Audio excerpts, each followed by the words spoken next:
Ask that everyone would open up their Bibles to Genesis chapter 25. That's where we're going to be at this morning.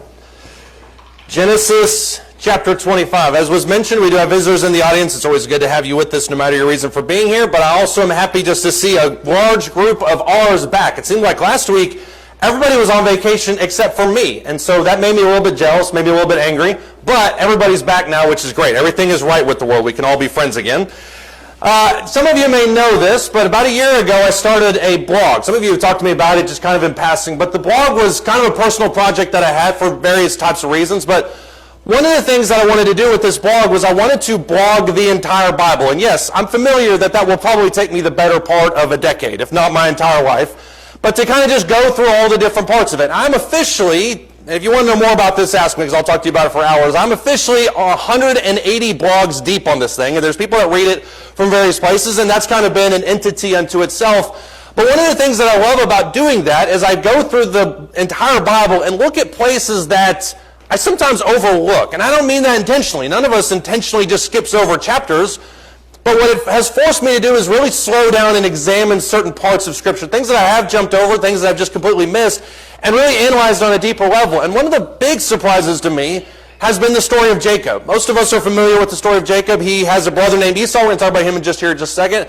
But the story of Jacob, as it progresses throughout the book of Genesis, it encompasses almost half the entire book.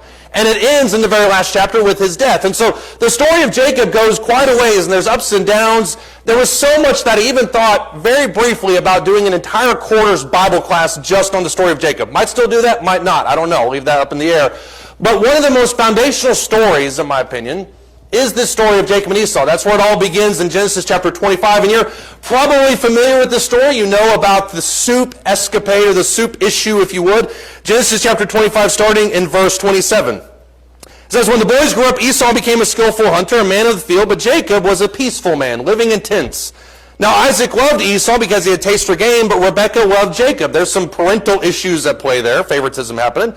Now when Jacob had cooked stew, Esau came in from the field and he was famished. Esau said to Jacob, please let me have a swallow. And I love how he says this, of that red stuff there. That's almost exactly what I say to describe food. For I am famished. Therefore his name was called Edom. But Jacob said, first sell me your birthright.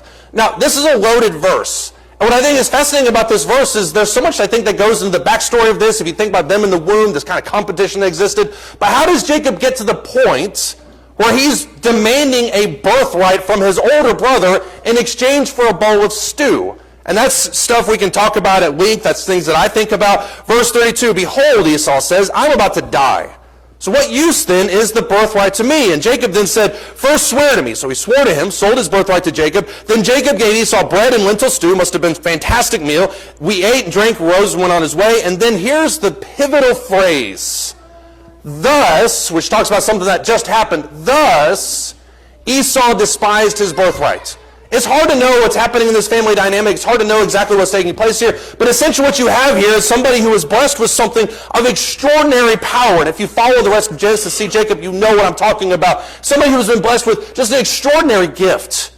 And then for whatever reason, at the end of verse 34, he's willing to exchange that for something that is temporary, something that goes away. And it says, because of those actions, he despised his birthright. The New Testament would call Esau a profane man. And primarily because he's taking something that is holy and he's making it something that is common. That's essentially what Esau did here. And I don't know if Esau assumed, as most older brothers do, I'm not looking at anybody in particular, I don't know if he assumed, like most older brothers do, that Jacob would never call him on this. But he does. Because you go a couple chapters further in Genesis chapter 27 and you see this kind of fulfillment take place. Look in Genesis chapter 27 and verse 27. Garrett still owes me $10. That's why I stared at him, just to clear the air there. Genesis chapter 27, starting verse 27, it says, so he came close and kissed him. This is Isaac now blessing Jacob. He came close and he kissed him. When he smelled the smell of his garments, he blessed him and said, see, the smell of my son is like the smell of a field which the Lord has blessed. Now may God give you the dew of heaven, the fatness of the earth, the abundance of grain and new wine. May people serve you, nations bow down to you, be master of your brothers. May your mother's sons bow down to you. Cursed be those who curse you, verse 29, and blessed be those who bless you. Those are some loaded words. And we read those as words. We think those are just regular words that Isaac is saying. He says that to everybody. That's something we would tell people. I pray that you be well and that you would prosper and that every good thing would come to you. Not when Isaac's doing the blessing. When Isaac is blessing what he thinks is Esau, he's establishing the Abrahamic covenant that started with Abraham, that went through Isaac, now is going to go through, as we'll find out, Jacob. Verse 30 is same about as soon as he had finished blessing Jacob, Jacob had hardly gone out from the presence of Isaac his father, that Esau his brother came in from that hunting. And notice, as we read these next few verses, notice the emotional impact of these words. Verse 31, then he made savory food. He brought it to his father. He said to his father, let my father arise and eat of his son's game that you may bless me. Isaac his father said to him, who are you? And he said to him, I am your son, your firstborn Esau. And then Isaac, verse 33, trembled violently. He knows what's happened at that point. And he said, who was he then that hunted game and brought it to me, so that I ate all of it, and before you came and blessed him? Yes, and he shall be blessed. The situation has already been taken care of. When Esau, verse 34, heard the words of his father, he cries out with an exceedingly great and bitter cry, and said to his father, bless me, even me also, O my father. And he said to him, your brother came deceitfully and has taken away your blessing. And he said back to him, verse 36, is he not rightly named Jacob, the supplanter? For he has supplanted me now these 2 times, once in the womb and then also once here. He took away my birthright. Behold, now he has taken away my blessing. And he said to me, have you not reserved a blessing for me? Esau crying out towards Isaac. And Isaac replied to Esau, behold, I have made him your master, and all his relatives I have given to him as servants, and with grain and new wine I have sustained him. Now as for you then, what can I do, my son? I don't have anything left. Esau said to his father, do you only have one blessing, my father? You have 2 kids. You can't only just have one blessing. Bless me even also. And Esau then lifted up his voice and wept. Notice once again the emotion. And Isaac his father answered and said to him, behold, away from the fertility of the earth shall be your dwelling, and away from the dew of heaven from above, by your sword you shall live. And he did live, if you notice how Esau handled the rest of his life. And your brother you shall serve, but it shall come about that when you become restless, that you will break his yoke from your neck. There's a whole lot happening there. And in verse 41 it says, Esau bore a grudge against Jacob because of the blessing which Esau his father had given to him. And Esau said to him, the days of mourning are almost over, and when they are over, I'm going to kill Jacob. That's the last time we see Esau. Until a very dramatic showdown several chapters in the future when Jacob and Esau meet for the first time since this moment. And Jacob assumes, as he flees at the later part of this chapter, he assumes that that meeting is going to end in his death. And that's a whole other story for another time. But notice the emotion in this passage. And what's fascinating about this is the fact that Esau, as he says there early in chapter 25, verse 34, despises his birthright in one chapter, thinks it silly, thinks Jacob won't call him on it, that he'll never collect that. But in chapter 27, that's the only thing on earth that he wants. He cries desperately for it. And you see the same emotional language that you see in the story of the rich man and Lazarus, where the rich man is in torture down in Hades, and he's looking up to the heavens, he's looking up to Abraham, he's looking at Lazarus, and he is begging for one drop of water from a finger to his tongue. That's all he wants. And this is a person who desperately, desperately, desperately wants something that 10 minutes ago he didn't really care that much about. And the question logically comes up as you think about this. If you look at the situation, why is it that Esau sold his birthright? And the answer is given to us by his own words there in chapter 25, verse 32, when he says, I'm about to die, so what use then is the birthright to me? That's really the way that he equates these types of things. The whole discussion between Jacob and Esau is unequal because you have a birthright compared to a pot of stew. There is no comparison between these two. And yet Esau sells it because he thinks that he's about to die, which is a logical statement. I have a hard time believing Jacob would watch his brother die right in front of him, but that's the assumption that Esau came to. And so he took the most precious thing that was ever in his possession, and he exchanged it for something that was temporary by nature. Now here's my question for you. And it took me at least 10 minutes of introduction to get to this point. What is your bowl of soup?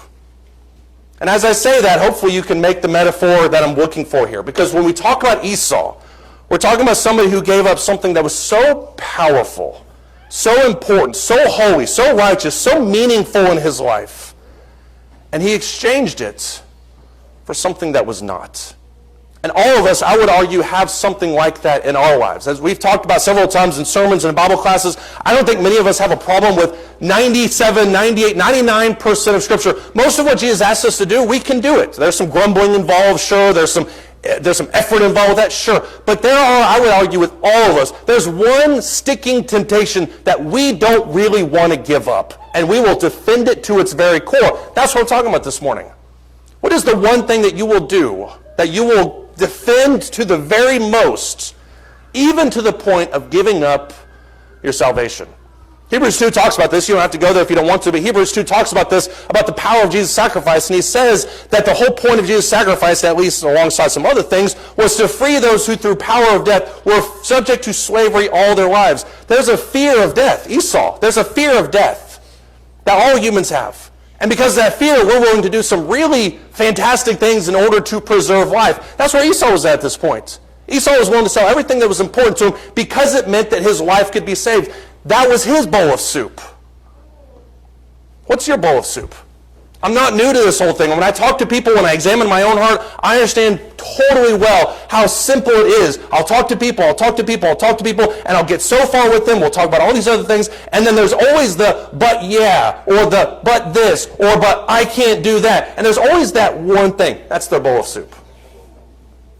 And so I'll ask you this morning, what is your bowl of soup? Look in John chapter 1. All of us have been given, and you don't need me to tell you this, all of us have been given an enormous birthright. Not because we were simply born, but because of our relationship to Christ. And that's exactly the way that John talks about it. It's exactly the way the New Testament talks about this.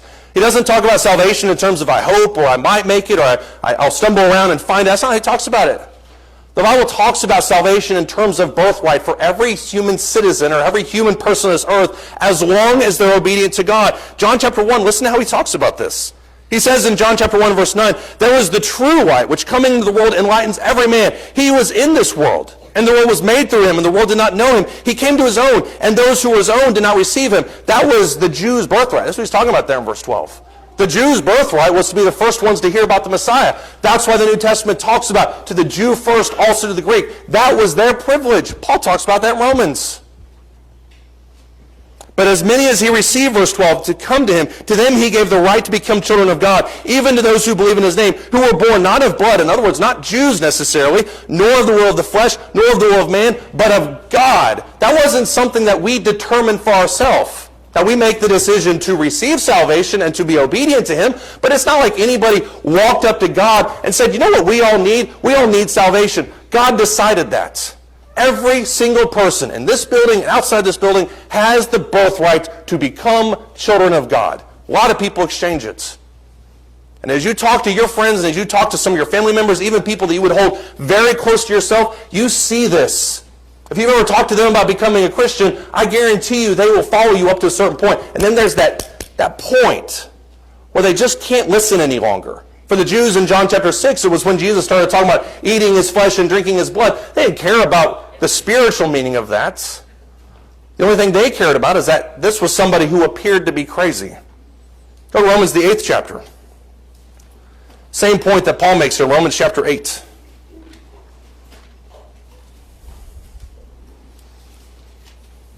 Romans chapter 8, starting in verse 12. He says, so then, brethren, we are under obligation, not to the flesh, to live according to the flesh. For if you live according to the flesh, you must die. But if by the Spirit you're putting to death the deeds of the body, you'll live. For all who are being led by the Spirit of God, these are sons of God. For you have not received the spirit of slavery, leading to fear again, but you have received the spirit of adoption as sons, by which we cry. Listen to this double meaning of Father. Abba, Father. Both of them have emotional, familial ties. Abba is up a notch. Abba, Father. The Spirit himself testifies with our spirit that we are children of God, and if children, heirs also, heirs of God and fellow heirs of Christ, if indeed we suffer with them, so that we may be glorified with them. This rearranges our understanding of salvation, doesn't it? And so many times when we talk about salvation, we talk about it as a starting point and as a finishing point. I'm not opposed to that metaphor. We say we start here, we move forward, and we get there eventually. That's heaven. That's where we want to be at. There's nothing wrong necessarily with that metaphor. That's not the way the Bible always talks about it. The Bible talks about how the idea of mankind is to be reconciled to him. And a lot of people make the choice not to follow that spiritual, logical path because they just don't want to. And so when he talks about this here in Romans chapter 8, he's not just saying this because these are things that people don't understand. He's saying it to re-emphasize the point that this is your birthright. Salvation should be yours. The opportunity's there. And we give it up for a bowl of soup. So I'll ask you once again, I'm going to say it at least 400 more times. What is your bowl of soup? What's your price that you're willing to give up salvation for? You already know this, but of course the answer is nothing. And there's several reasons. You know I'm going to have a couple points before we end this sermon, but there are several reasons why there's nothing that's an exchange that we can give up in regards to God. I want to take you to Hebrews, the 12th chapter. I appreciate Curtis reading this. Hebrews chapter 12. What we find out, and this is something I think anybody that has ever committed any kind of sin, which is everybody in this room obviously at some point in their life, you notice the amount of regret that comes immediately after that. And there's shame and there's guilt, all these other things that happen with sin, but I think one of the predominant emotions is the idea of regretting it. And I think one of the reasons Christians regret it is because we recognize that there's been a severance there. There's been a God will, there's something that God has asked it to do, and we've done something that's polar opposite of that. And in Hebrews chapter 12, he talks about the emotion that goes in specifically to Esau. And verse 4, he's talking about persecution. He says, you have not yet resisted to the point of shedding blood and the striving against sin. The insinuation is, you're about to, so be ready for it.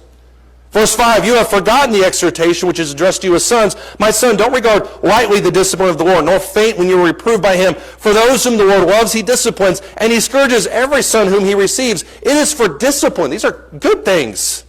It is for discipline that you endure. God deals with you as with sons. For what son is there whom his father does not discipline? But if you are without discipline, of which all have become partakers, then you are illegitimate children and not sons. Furthermore, we had earthly fathers discipline us, and we respected them.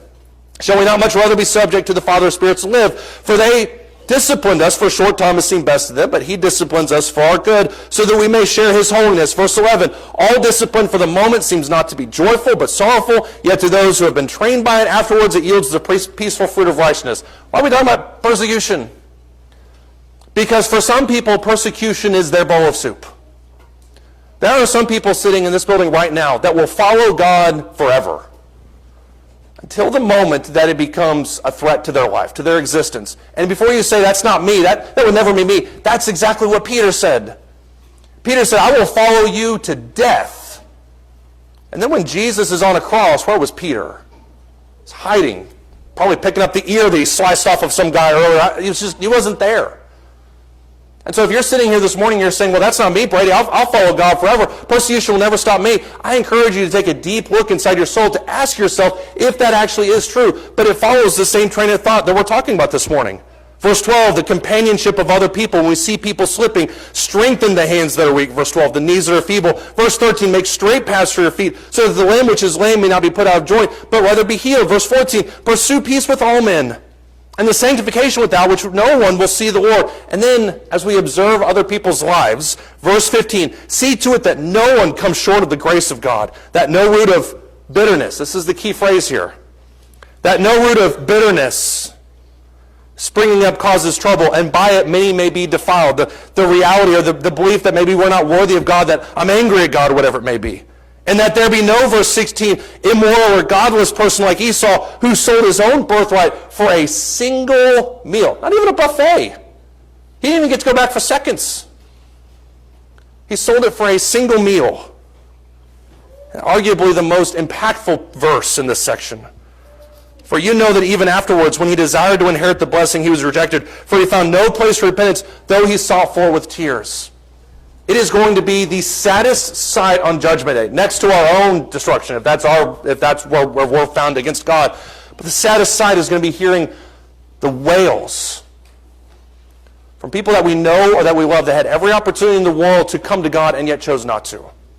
People that we sat next to in the pews that for whatever reason gave up their salvation because they wanted after this bowl of soup, they wanted to go after this instead, and they chose to follow that, and now the reckoning is here. Esau saw that. Esau thought for sure there's nothing that's going to take his birthright from him. I can say whatever I want to. This is non-existent. And when reality hit him in the face, that's when he sought for it diligently with tears. Ladies and gentlemen, there is nothing on this earth that is worth our salvation. Look in Mark the 8th chapter. Mark chapter 8. Mark chapter 8, starting in verse 31. Talked about Peter a second ago. We're talking about him here as well. Mark chapter 8, verse 31. He began to teach them that the Son of Man must suffer many things and be rejected by the elders, the chief priests, the scribes, and be killed, and after 3 days rise again. He says that as a statement of fact. Verse 32. He was stating the matter plainly. We just said, Peter took him aside and began to rebuke him. Imagine rebuking Jesus. But turning around and seeing his disciples, he rebuked Peter and said, "Get behind me, Satan, for you are not setting your mind on God's interest but man's." There's a difference in perspective here. Peter is assuming that the kingdom is physical. He's assuming that Jesus will live forever. And at the very least, he's assuming that he will give his life to save Jesus's. And what Peter doesn't understand is that Jesus' sacrifice is necessary for salvation. But notice the transition. Because from verse 33 to verse 34, it's not just enough that Peter doesn't have his mind set on God's interests, but Jesus wants the entire crowd to. And so he summons the crowd with his disciples, and he said to them, "If anyone wishes to come after me, he must deny himself, take up his cross and follow me. For whoever wishes to save his life will lose it, but whoever loses his life for my sake and the gospel's will save it." And then he asks a rhetorical question. What does it profit a man, I'm asking, Jesus says, to gain the whole world and forfeit his own soul? And then he asks a second question that is not different. It's an expounding of the first question, but it makes it much more personal. For what will a man give in exchange for his soul? The 2024 version of that verse is, what's your bowl of soup? What will you give in exchange for your soul? And like we said, before you think to yourself, there's nothing that I would give in exchange for my soul, I would ask you to dig deep inside your heart, because Peter's perception of Jesus was arguably his bowl of soup.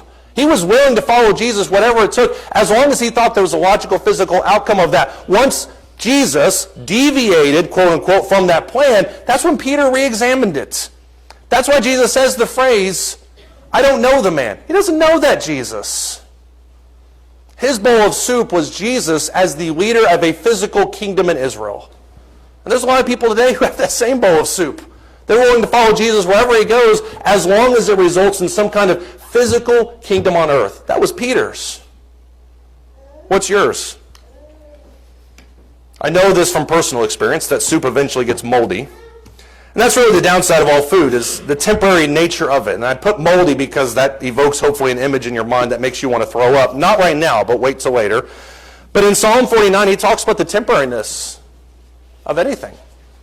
And that's the question that Jesus asked. What will you give in exchange for your soul? What physical temporary thing will you give in exchange for something that is spiritual and eternal? There really should be no comparison there.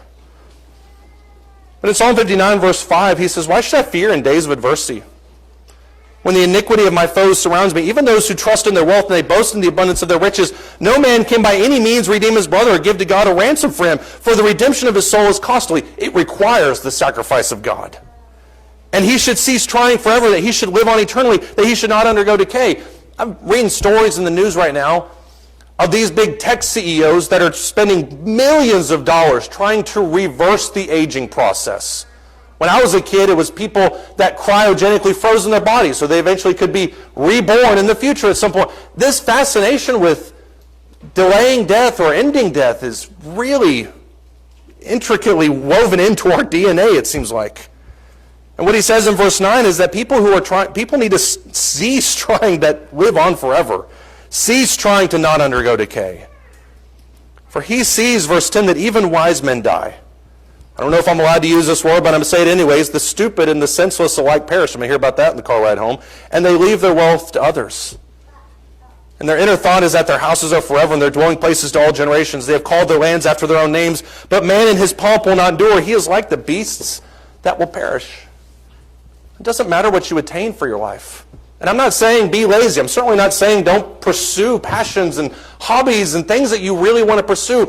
But as Jesus said in the book of Matthew, those things don't define who you are.